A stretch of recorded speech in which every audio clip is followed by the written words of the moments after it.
Hey everyone! Here's a hot update on a story that's been making waves across the internet.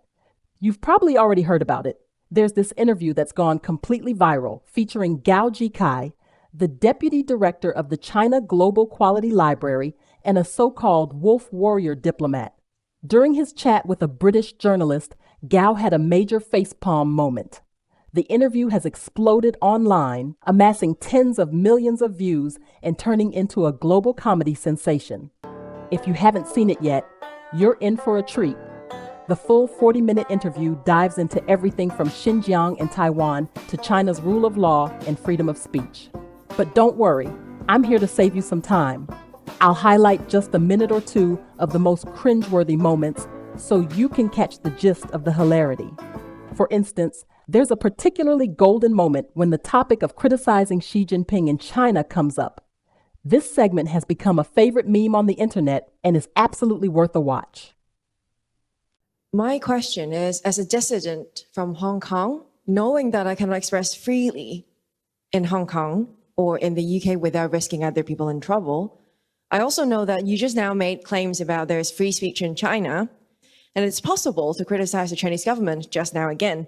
Can you please demonstrate that free speech and tell us what are Xi Jinping's two worst mistakes in the past 5 years? Great question. If you can demonstrate to us that it's okay to criticize Xi Jinping, the Chinese government, and China, or even just say Xi Jinping kind of resembles Winnie the Pooh, would be good enough for me. Thank you. Victor, do you want to take that question? Well, thank you.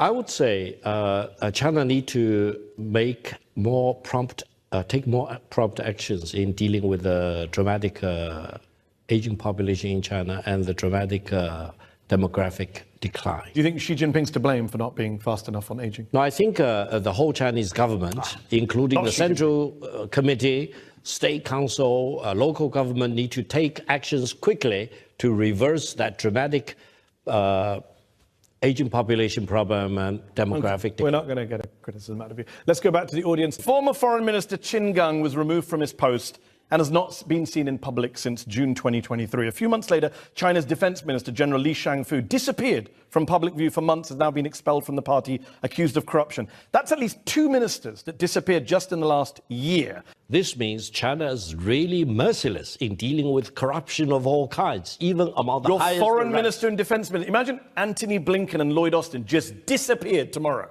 We don't know where they are, we've never seen them again. That's not normal, Victor. Listen, corruption is rampant in China. How do we know they're corrupt? They just disappeared. Where's the trial? Where's the trial, Victor? Finish my point. Corruption of all kinds in China need to be dealt with. So where's the trial? Mercilessness. So where's the trial? Where's the trial of the former foreign minister? We don't even know where he is. Mehdi, those things you don't know doesn't mean doesn't happen. Where is the trial for this man you're just accusing of corruption? Qin Gang was my good friend for more than 20 years. Where is he then? He is involved in corruption. Where is he? And he is dealt with very swiftly. Where is he, Victor? Regardless of He's your good friend. You don't know where he is.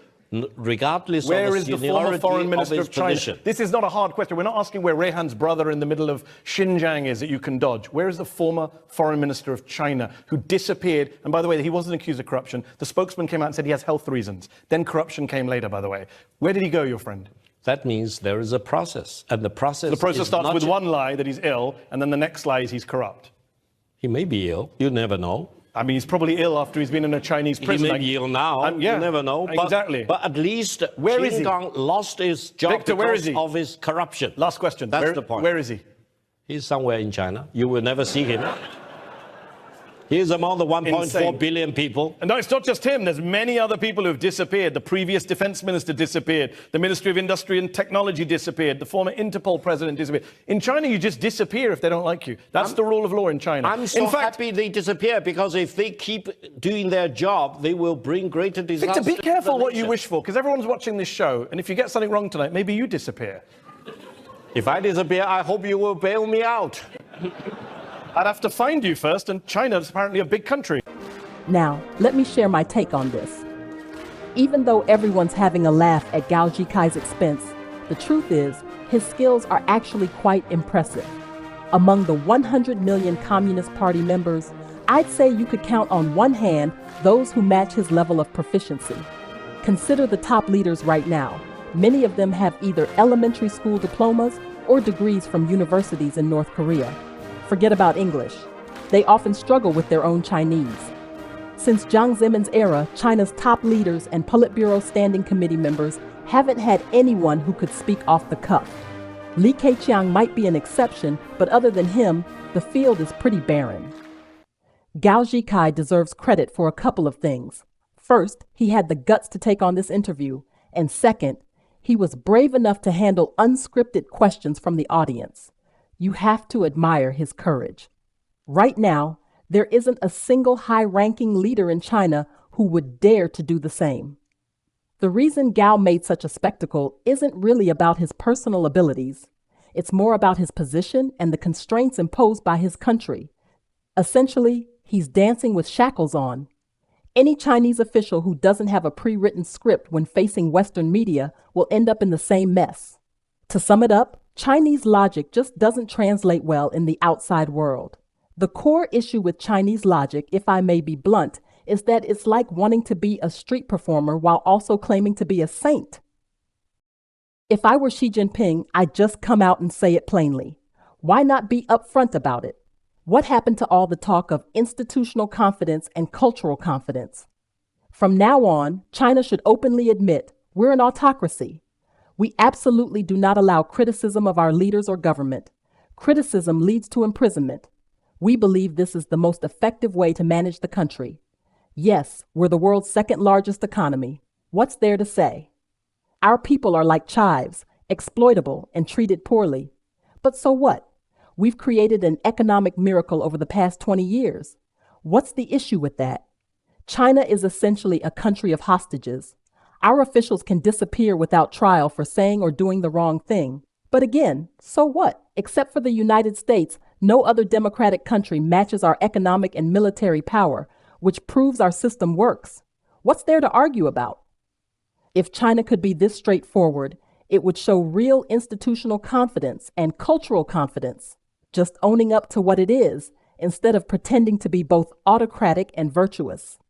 That's why interviews can be so disjointed and off-topic. You might think the Communist Party would never admit this because it could incite rebellion. But honestly, that's overestimating things. Do you think the so-called little pinks, Chinese nationalists, don't know there's no freedom of speech or criticism allowed? The core supporters of Xi Jinping and the Communist Party are unwavering. They'd support the party no matter what, even if Qin Hui, a notorious historical traitor, were revived and made president. These people are steadfast in their support. China constantly says it doesn't believe in Western values, while simultaneously trying to align itself with principles like freedom, democracy, rule of law, and human rights, core tenets of Western civilization. What does this really signify?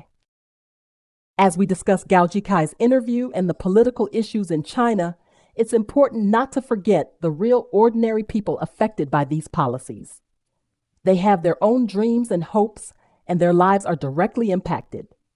My hope is that every person in China can enjoy a better life and have the freedom to speak their mind. True progress is not just about economic figures and political power, but about everyone being able to speak up and participate in society without restrictions.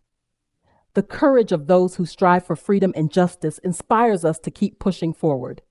I hope that one day, everyone in China will have real freedom of speech and live in a more open and inclusive society. Ultimately, what's truly uplifting is that our collective efforts can bring about change, making the future brighter for the people of China. This hope will continue to drive us as we work towards a freer and fairer world.